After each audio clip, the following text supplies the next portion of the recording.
Thanks very much, Misha, for the generous introduction. And of course, thanks to Susan Neiman and Michael Wild for the generous invitation to address you here this afternoon, and for the hospitality here in Potsdam. It's always terrific to visit the Einstein Forum, which is contributing so much to liberalizing German intellectual culture and public debate. Now, for a few decades, many non-German observers have looked upon German memory culture with a mixture of envy and admiration. If only we had such a self-critical attitude to our national pasts, we thought, in relation to the US, and I'm thinking here of Susan's recent book, of course, and in my own case, Australia. To be sure, we were participant observers, supporting German colleagues who confronted the forces of self-pitying victimization, whether in debates about expellees or Allied bombing of German civilians during World War II, that sought to set off German historical guilt. I recall these debates well as those shared sentiments of indignation at West German nationalist apologetics, discernible in Helmut Kohl's memory politics in the 1980s. They aimed to repair the damage that conservatives felt had been done to the national substance by the student revolution and then the social democratic hegemony from the late 60s to the early 80s, the geistig-moralische Wendung, a spiritual moral turn, mentioned by Michael Wild this morning. The nationalist rhetoric extended to resistance to an incipient multiculturalism as well, in which Kohl proclaimed that Germany is not a country of immigration. We observed how throughout the conservative press, above all the Frankfurter Allgemeine Zeitung, platformed these nationalist forces, which Jürgen Habamas called out in July 1986, inaugurating the Historikerstreit. We had cheered him and critical historians on, applauding their interventions while decrying those of Nolte, Stürmer, Hillgruber, and others whose sympathies lay with the German civilian population rather than the Jews whose military, the German civilian population's military forces and civilian authorities were exterminated. Now, the famous exchange a year later, in 1987, between the Israeli historian Shaul Friedlander and the German historian Martin Broschardt on the historicization of National Socialism further defined the central issue. Friedlander insisted that the historian of National Socialist Germany must centralize the Holocaust as a standpoint in surveying the secular developments that Broschardt wanted to study on their own terms. In other words, the victim's perspective should predominate. Now, the background to this encounter has been reconstructed in Nicholas Berg's monumental study there on the left of how early German historiography, in which Broschardt was a figure, sidelined Jewish voices and perspectives. What was an inner historiographical debate between Friedlander and Broschardt was generalized to society as a whole by by the outcome of the Historikerstreit seen over a 15-year perspective, roughly from the mid-80s to about 2000, when the Holocaust Memorial was agreed upon in Berlin. During this period, a string of other debates, some of which have been mentioned this morning, and scandals about the Nazi past consumed the public that quite quickly changed the memory regime of the Berlin Republic. The Goldhagen debate, the Walser Bubis-Debatte, the Wehrmachtsausstellung, and of course, the protracted discussion about a memorial to the murdered Jews of Europe to be placed in Berlin. Now, I was living and studying in Freiburg at the time and recall these debates very well, not least because they were part of the subject of my doctoral dissertation that I was writing and then published in 2007 as German Intellectuals in the Nazi Past, which you can see there.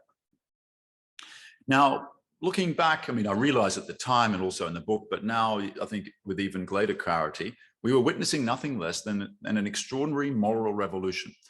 A country's political class and a large, but not all sectors of the population, deciding that its collective identity lay with identification with their parents and grandparents, victims, rather than with their parents or grandparents. This moral energy drove not only memorials like cities like the one in Berlin, but also grassroots campaigns to discover Jewish history in towns and villages, lay down Stolpersteine before the residents of in which Jews had lived before they were deported and murdered, and so forth. Whether in the university or in civil society, these Germans were on the lookout as well for ex-Nazis. And there were plenty, even in the 90s. Think of the Schneider-Schwerter debate in 1995, already forgotten by many. And signs, this is important, also they were on the lookout for signs of violent ultranationalism, like the murderous attacks on Turkish Germans in Hoyerswerda and Möll in the early 90s. In this period, the country was morally and historically refounded, I would go so far as to say. And that's why the Historikerstreit has assumed almost mythical status, with Habamas becoming, if you like, taking on the role of Moses, the lawgiver. No joke. And I don't mean this critically, it's just observing the way this cultural system works, with a series of commandments, among which do not relativize the Holocaust but do confront anti-Semitism. And notwithstanding some awkward incidents like the Jenninger scandal, I think this refoundation and set of injunctions has made Germany a much better place. Indeed, a model of Vergangenheitsbewältigung. Today, however, many of us are looking aghast at what has become of this admirable memory culture. What had once discursively empowered multiculturalism is now directed against migrants and refugees, especially from the Middle East, at least in the hands of many. And those who support them are hounded on social media. The most recent example of the roadkill left in the wake of the anti-Semitism road train is, of course, the German-Palestinian journalist and Dr. Nemi El-Hassan, who Susan mentioned before, who was squeezed out of her role in a science television show by a major network where she had liked some supposedly controversial images on Instagram or Twitter by the American organization Jewish Voices for Peace. Here was a classic case of the public exorcism that had prompted me to write an essay in May analyzing the psychic and socio-religious mechanisms, precisely these ones. I was then responding to the hysteria surrounding the Cameroonian theorist Achille Mbembe, and then the Jewish-American literary scholar Michael Rothberg, whose book Multidirectional Memory was systematically trashed in the German press. Now, when Black and progressive Jewish voices are disciplined, indeed cast out by non-Jewish German politicians, journalists, and even scholars with pompous displays of self-righteousness, I sensed things had gone awry here. And the revolution, that moral revolution, was eating its children. The closer I've looked since then, the more I see that others had been sounding the alarm bell well before me. In 2019 and early 2020, Misha Brumlik criticized what he called a witch hunt and McCarthy-like behavior, now they're his words, in relation to a controversy at the Jewish Museum. I mean, here's just a headline from one of his articles, Der Streit ums Jüdische Museum kreist falsche Behauptungen. Notice the top left-hand corner, ein Fall von Rufmord. And then there's a terrific quotation here that he cites from Detlef Clausen about the way anti-Semitism is invoked to disqualify people. I'll just leave it there. Now, these mechanisms are discernible on social media every day if you care to look. Here is an observation by the Israeli-German director of the Anna Frank Center in Frankfurt, calling for calm and understanding that a person of Palestinian heritage is not an anti-Semite because, as he says, they're not a fan of Israel. That's the one on the right. Now, and there's a couple more here. Now, as expected, if you follow the threads, he then gets attacked by the people who are on the anti-Semitism bandwagon. He's been accused of trivializing anti-Semitism and so forth, which is routinely conflated with anti-Zionism. Now, the steady drumbeat of Islamophobia dressed up as anti-Semitism is impossible to ignore. And I think this tweet by Saba Nuachima, who's also at the Anna Frank Center, indicates that. Here she calls out the Jüdische Allgemeine, who says, well, finally, we need to discuss Muslim anti-Semitism. She says, you know, hang on, we've been discussing this for a long time, all along. What do you mean by finally? Right. Now, to give you a further example, here is a case of a German of migration background, this SPD politician, Aidan Ozurgut, who's on the left-hand side on Twitter being called out as an anti-Semite because, and the problem is she might become the next German president. And why is she an anti-Semite? Diese Dame sitzt im Beirat der BDS-nahen Deutsch-Palästinensischen Gesellschaft. Now, this is a classic case of what Mr. Brumlik called Kontaktschuld, guilt by association. So she's apparently not a member of BDS, but she's in an association that it stands near. BDS. And this is enough to disqualify her as an anti-Semite. Now, it's gone so far that the Bundesbeauftragte für Antisemitismus, Felix Klein, says in this interview, and I've got the link here, I won't play it, it's too long, says that migrants can attest to their integration, especially he's hinting here, Palestinians, by internalizing the historical reasons for Israel's foundation in 1948, when some of their grandparents were made refugees, which is, of course, the reason ultimately why they're living in Germany and not in their villages and towns in Israel or Palestine. So the pattern is clear. Anti-Semitism is often directed and weaponized against migrant Germans who have taken the place of Nazis now that they have passed on. There are no more Nazi past scandals, no more Schneider-Schwerters sticking, in the bureaucracy or in the universities. For the moral revolution initiated by the Historikerstreit contained a cleansing dimension. The new Germany that identifies with the victims rather than the perpetrators needs to purge anyone who cannot fit. But it's a punching down rather than a punching up. No one denies there's anti-Semitism in the migrant milieu, but the statistics don't lie. The vast majority of violent anti-Semitic incidents stem from the white German nationalist milieu, whose members also want migrants and Jews to leave the country. They're against both sorts of Semites. And we saw that with the choice of victims in Hanau. Now, of course, I'm not the first or only person to notice this unseeming development. Grassroots activists and organic intellectuals have been doing so for years, but their voices are rarely heard in the mainstream media, where a relatively small number of figures seek to steer the discussion about German Leitkultur and delineate migrants as a problem to be spoken about, but not to be spoken with. There are an impressive number of authors and artists of so-called migrant background now existing, but they're in the German cultural scene. But they seem to be part of a problem. What's called the Kulturbetrieb is under intense observation by the conservative press and anti-Deutschen because of its apparent post-colonial sensibilities, which entail a sympathy for Black Lives Matter and Palestine. Here's a classic example. This is a Welt am Sonntag, which contained this, in this article, is a hit job on the incoming director, Bonaventura, of the Haus der Kulturen der Welt. And although he's not has not signed up for BDS, the article infers that he might. Therefore, he's not a fit and proper person to be leading an important German cultural institution. Now, pointing this out in a series of articles over the summer has led to a sustained campaign, counter-campaign, that unfortunately bore out my argument about a catechism of beliefs about memory and politics. Simply put, if you question them, you are cancelled. Well, look what happened to Nemi al-Hassan. Time and again, I read pieces that repeated the articles of faith as historical facts rather than as contingent interpretations. Often they are accompanied by the Totschlag argument of anti-Semitism, even against me. Who knows, you may even hear it later today from one or two of the contributors. Now, of course, the fact that I'm speaking here today means that these campaigns are not entirely successful. If so, though, that may be because Susan Neiman has been herself publicly vilified for speaking truth to power as an important intellectual and member of the Weltoffenheitsinitiative about freedom of expression in the Kulturbetrieb, and that the Berliner Zeitung is willing to publish us while others are not.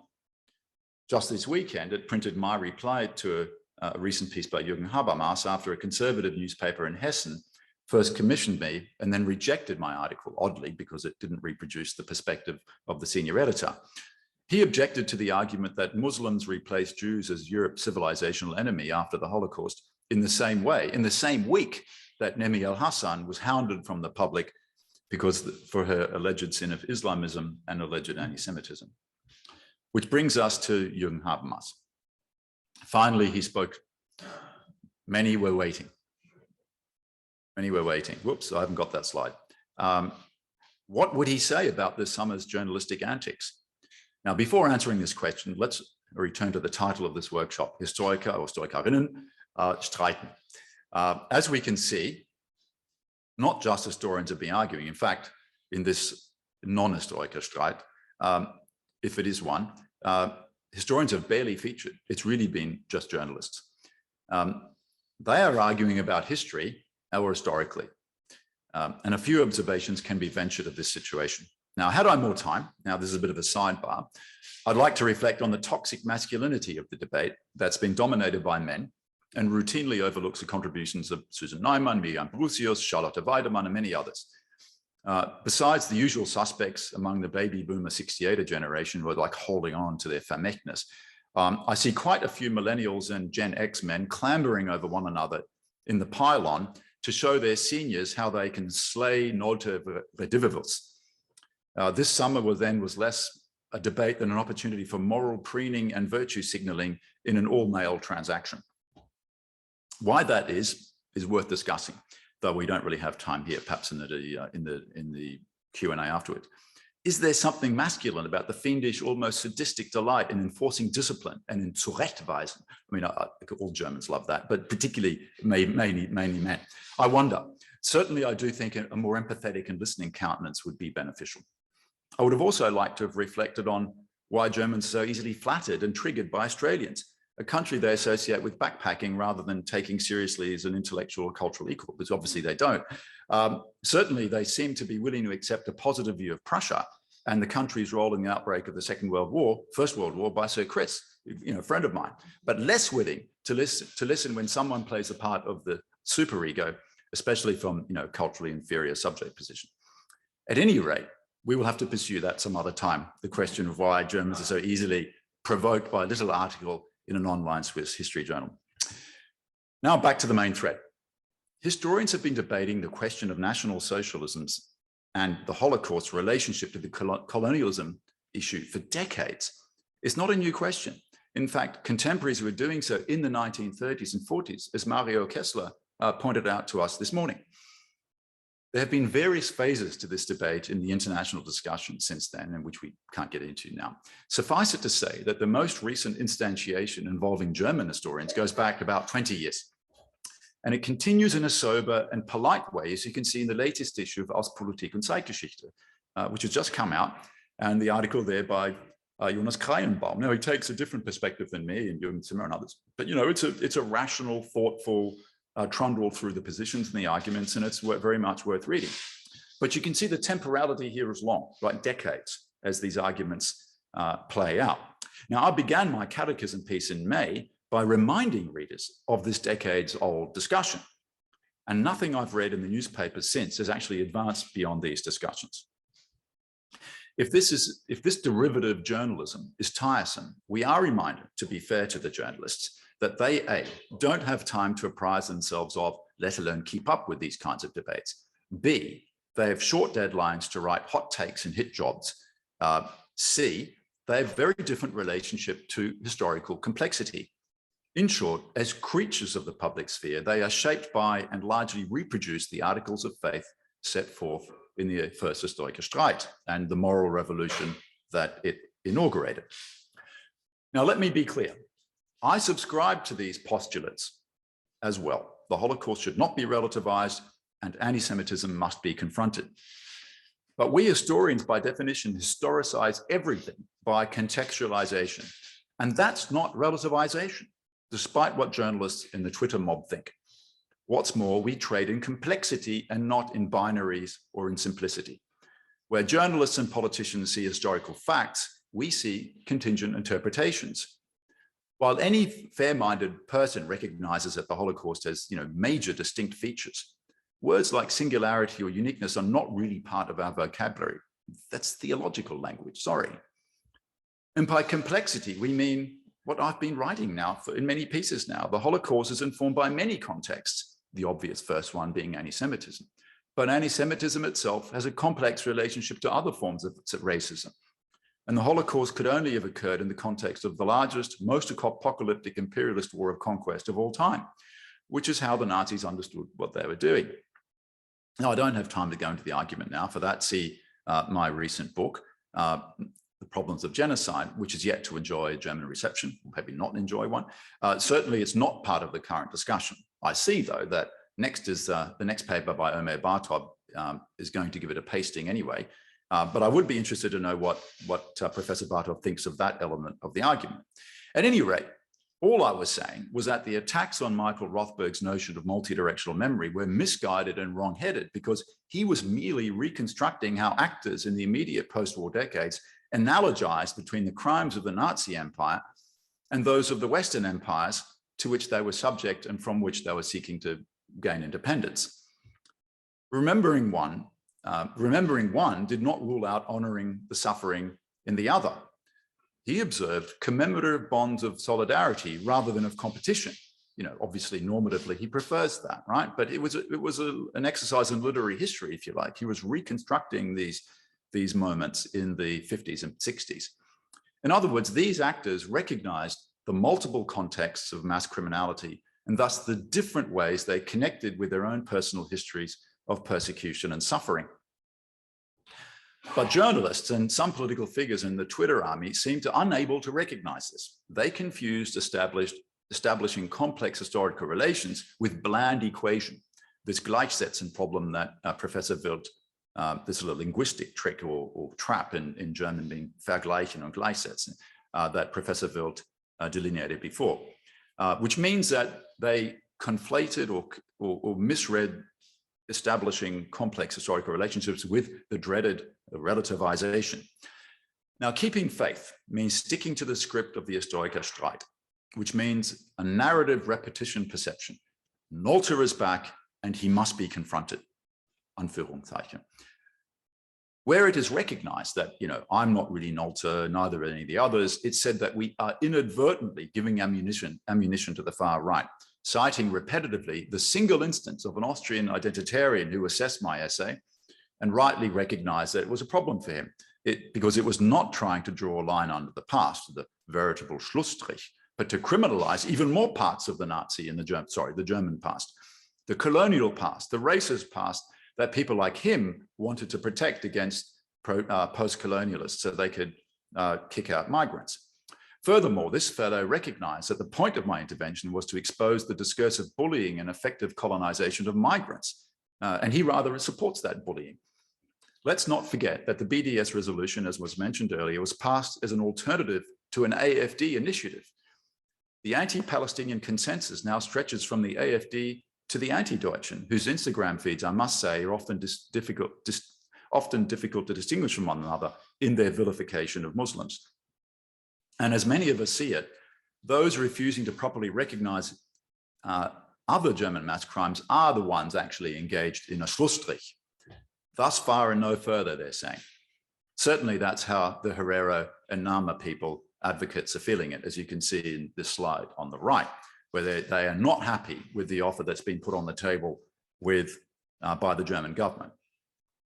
Now, there is frankly quite a lot of anxiety about Muslim migrants in relation to the founding achievements of the Historiker Streit.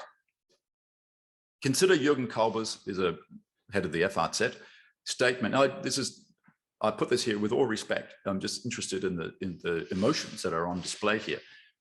This is not meant as an attack. Let's just take a look at this. Consider his statement in an article that he was critiquing me and Jürgen Zimmerer, tellingly called Der Gleichmacher, the equators. Now, I'll leave it up there in German, but I translated it. Soon, parts of the public discussion about Auschwitz will become history. Memory of the effort it took to reveal the truth of the Judeocide will fade. The so-called Historiker Streit, which revealed that in 1986, will soon lie a generation in the past.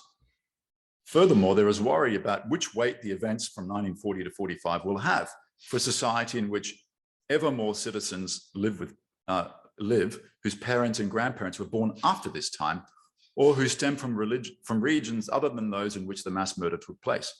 What should the Holocaust mean to immigrants from Afghanistan and Morocco? But is this anxiety necessary? Well, not for Habamas. I read his intervention as a circuit breaker, or use more Gen Z analogy, a DJ who picks up the needle of a record that is caught in a groove and thus playing the same few bars indefinitely. Indeed, it's because I saw the inability of the German debate to understand how it appeared to others, to outsiders like me, in its treatment of Mbembe, Mothberg, and others, that I decided it needed a good shake-up. After all, Aleida Assmann and Michael Rothberg had tried gentle persuasion, reason, and it didn't work. Now a stern word was necessary. That's me. But it didn't work either. I was simply narrated into the script of outsiders who disturbed the peace, to the extent of attributing false quotations to me. In each case, they were made to correct and then apologize. Here's a classic one. This is Thomas Mako, who used to be here in Berlin, but now in Vienna, who was interviewed on a German radio program, which after my pointing out that it was incorrect, had to take it down, but I got a screenshot of this first, where he says that I was repeating the lie that I was using the term Schuldkult, which is a right-wing term. He says, this is very polemical. And he says he does welcome a discussion about German crimes, but he says we can't have a hit parade of genocide, a term none of us have ever used. And then he says, es kann darum nicht gehen, ein Verbrechen abzuwerten, indem man an ein anderes erinnert, which is not an argument any has made. And he ended up at the end of his interview repeating back to us the arguments that we were making. So I wrote him an email. I said, Herr Marco, I know where you got this from, but I've never used that term. And he instantly said, well, I'm really sorry, I didn't realize that, and I apologize. And he said, he never read anything I've written. He was, he was rung up by the radio station. Do you have a hot take for us? There's this guy from Australia saying these outrageous things. Well, yes, that's outrageous. We can't say, off he went. So, that is the level you've got in parts of this country. Anyway, he wrote me an abject apology. He's done. So let's now move to Habamas, at least maybe the voice of reason here. Now, I see Habamas making a few key points. First, today we are not, this is now him, we are not witnessing, it's not a quote, it's a summary, we are not witnessing a rerun of the Holocaust, or the Stoikerstreit. The contexts are different. Today's Germany is more diverse. He calls migrants an enrichment, not this threat that Jürgen Kalber was portending. Accordingly, we are not Nolte or revisionists. He's saying, in other words, the vilification should stop. He says, and also on the comparison issue, wie alle historischen Tatsachen mit anderen Tatsachen verglichen werden können, so auch der Holocaust mit anderen Genoziden. Aber der Sinn des Vergleichs hängt von dem Kontext ab. And he's saying the context is different now from the 1980s. Secondly, migrants have an equal right to shape memory as members of the body politic. Memory is not frozen, he writes. Im Zuge der Immigration der letzten Jahrzehnte ist unsere Kultur nicht nur bereichert worden, unsere politische Kultur muss sich auch so erweitern, dass sich Angehörige anderer kulturelle Lebensformen mit ihren Erbe und gegebenenfalls auch ihrer Leidensgeschichten daran wiedererkennen können. These are powerful words, powerful words. Thirdly, Germany's colonial crimes need to be worked through. Der Erinnerung an unsere bis vor kurzem verdrängte Kolonialgeschichte sei eine wichtige Erweiterung. Fourthly, insisting on the singularity of the Holocaust does not stand in the way of these three propositions. I quote him again. Das Beharren auf diesen singulären Zug in der Holocaust heißt natürlich nicht, dass sich das politische Selbstverständnis der Bürger einer Nation einfrieren lässt. Right? Very, very important. Now, soon thereafter, just as importantly, the Bundespräsident Steinmeier endorsed Habermas's position. Now, I don't know, have I translated these? Yes, I have. So I'll just translate this quickly. He explicitly mentions Habermas, endorses these propositions, then he says, I will add the following.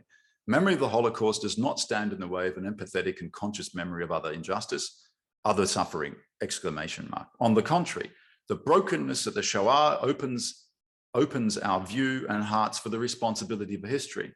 Human dignity, on which our constitution is based, is naturally the dignity of all people. The crimes of colonial times, conquest, oppression, exploitation, theft, murder of tens of thousands of people require an appropriate space in our memory. We have to accept responsibility for this part of German history. Then it can, thus, because it concerns our future, our common life in a country in which world cultures find a home. This is remarkable. Here we have the federal president signaling with Habermas that the true interpretation of the law, I use that metaphorically, set down by the Historikerstreit is multi-directional memory, that it's compatible with the belief of the Holocaust as singular in German consciousness. That is understandable. Hardly a white German has no familial connection to the Second World War and thus somehow to the Holocaust, as Friedlander rightly urged people to remember. And the same can't be said of the German, African, Pacific and Asian colonies before the First World War. That's not to belittle the impact of German authorities on those colonies, far from it. It's to explain the visceral rootedness of Holocaust consciousness, meaning empathy for the victims. What Habamas and Steinmeier are saying correctly, I think, is that empathy and dignity must be extended to other victims. I know no one really who would deny this proposition, actually, but actions speak louder than words. The government is unwilling to deal with the Herero Nama representatives in relation to genocide reparations, perhaps because doing so would open a Pandora's box for all European powers. And that's why they cast the matter in non-legal terms. It's not a good look, and that's why the issue is not going away. Now, to be sure, Steinmeier also separated, I have a tweet on this, he also separated academic and political spheres. I don't have that on the screen, but I'll quote him. He says that the Shoah is part of our identity. And he says, das sage ich nicht als Historiker. I'm not saying this as a historian. And he says, the historiography runs its own debates about singularity and comparative issues, right? He says, I'm saying this as a Bundespräsident. Now, I want you to contrast that statement, and I'm finishing with this one in the Neue Zürcher Zeitung by Claudia Schwarz, which some of you will be familiar with. It says, the tone, I mean, it's making a similar point, but the tone is completely different. Scholars should and are allowed to compare and draw lessons or conclusions from it. Politics, on the contrary, needs a clear historical political compass for such cases be Alexander Gauland's Vogelschiss, the Holocaust is just bird shit in history, the attack on the synagogue in Halle, or the anti-Semitic choirs in Gelsenkirchen. And you see the problem here. The thinly veiled contempt for academic work and also throwing these very disparate cases in one pot. Muslims is like the AfD, is like the far right, it's all the one public danger. Whereas Steinmeier speaks of empathy and human dignity and extending migrants a hand rather than slapping their wrists or affixing handcuffs. And I'll end with that. I have a lot more to say, but I'm conscious of time and we can come up with the things in the discussion. Thank you.